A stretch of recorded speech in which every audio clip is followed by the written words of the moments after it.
ایران نے آج رات ایسے امریکہ کے اوپر حملے کیے ہیں جس کے بعد ٹرمپ بیک فٹ پر آ چکا ہے، اور ٹرمپ یہ کہہ رہا ہے کہ ایران کے جو نئے سربراہ ہیں میں ان کے ساتھ بات چیت کر سکتا ہوں، یہ جنگ جلد ہمیں ختم کرنا ہوگی، یہ بھی ٹرمپ نے کہا ہے۔ اس کے علاوہ ٹرمپ نے یہاں تک کہا ہے کہ اس کے اس جنگ کے اندر فوجی مارے گئے ہیں۔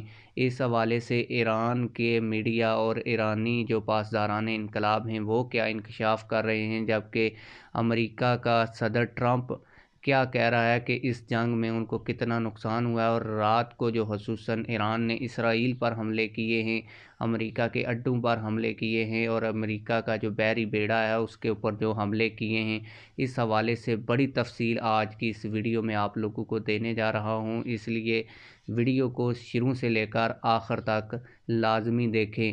اور آپ لوگوں کو یہ بھی بتاؤں گا کہ ایران نے ایسی کیا حکمت عملی اختیار کی جس کے بعد ٹرمپ بیک فٹ پر آ گیا اور بات چیت کرنے کے لیے تیار ہو گیا ہے۔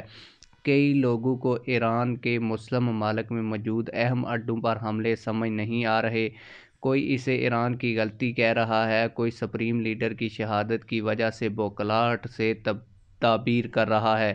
اصل میں ان لوگوں نے اس پر غور ہی نہیں کیا کہ اس جنگ میں ایران کی جنگی حکمت عملی کیا ہے۔ انٹرنیشنل میڈیا میں اس پر پہلے سے ہی بہت سے لوگ بات کر رہے ہیں۔ اب کی بار ایران کا مقابلہ اتنے طاقتور دشمنوں سے ہے جن سے جنگ جیتنا ناممکن سا لگتا تھا۔ ہتھیار ڈالنے کی صورت میں بھی اچھے کی توقع نہیں تھی، اس لیے ایسی صورت میں کوئی بھی ملک، کوئی بھی گروہ، کوئی بھی قوم ایک ہی حکمت عملی اپناتی ہے کہ دشمن کو اتنا نقصان پہنچاؤ کہ اس کے لیے یہ جنگ بہت زیادہ مہنگی ہو جائے، اتنی مہنگی کہ وہ جیت کر بھی خوشی نہ منا سکے۔ اگر خود نہیں بچنا تو دوسروں کو بھی جینے کے قابل نہیں چھوڑنا۔ اس حکمت عملی کو ایران نے اپنایا، یہی کچھ کل سے دیکھنے کو مل رہا ہے۔ ایران کو اچھے سے معلوم ہے کہ امریکہ نے اس کے میزائلوں کے ذخیرے کو ختم کرنے کے لیے ایڑی چوٹی کا زور لگانا ہے، اس لیے اس نے اب کی بار یہ کیا کہ جہاں سے میزائل فائر کرتے ہیں وہاں موجود سارے میزائل ہی مختلف ٹارگٹس پر چلا دیتے ہیں۔ وہاں امریکہ اسرائیل حملہ کرتے بھی ہیں تو کچھ نہیں ہوتا۔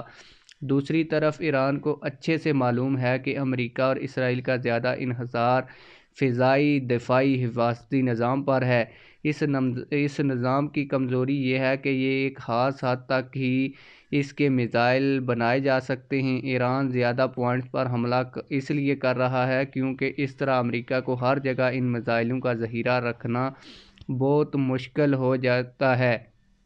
کل سامنے آنے والی ویڈیوز میں واضح طور پر دیکھا جا سکتا ہے کہ کئی جگہوں پر امریکہ نے ایک ایرانی میزائل کو روکنے کے لیے تین میزائل چلائے اور انہیں پھر بھی روکنے میں ناکامی کا سامنا کرنا پڑا۔ میزائلوں کے علاوہ ایران کے سستے ڈرونز کو بھی کئی جگہ پر نہیں روکا جا سکا۔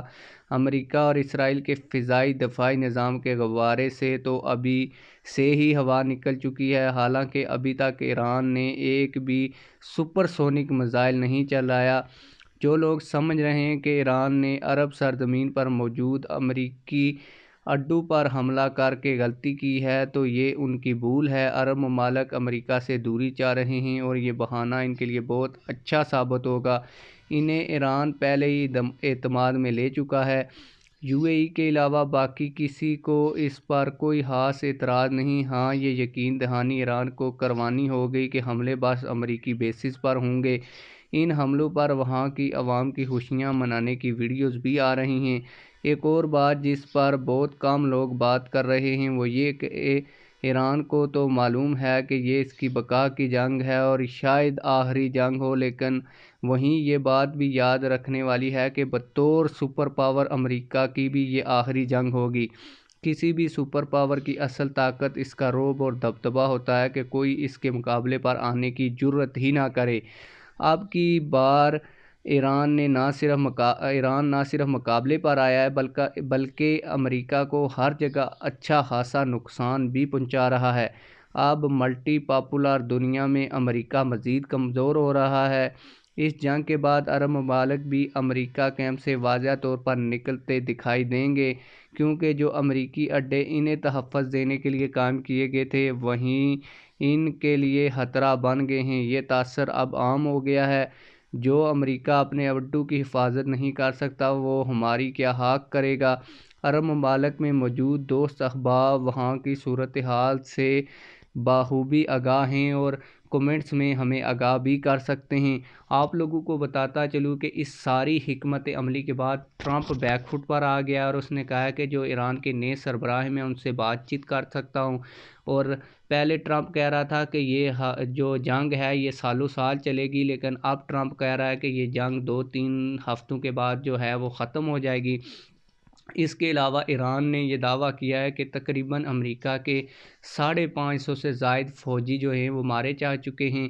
اس حوالے سے امریکہ نے اور خود ٹرمپ نے کہا ہے کہ اس کے فوجی مارے گئے ہیں، لیکن جتنی تعداد ایران کی جانب سے بتائی جا رہی ہے اتنی نہیں ہے، اس سے بہت کم ہے، جبکہ 10 سے 15 جو ہے فوجی مارے جانے کا اس نے اپنی اس خطاب کے دوران جو ہے وہ انکشاف بھی کیا ہے۔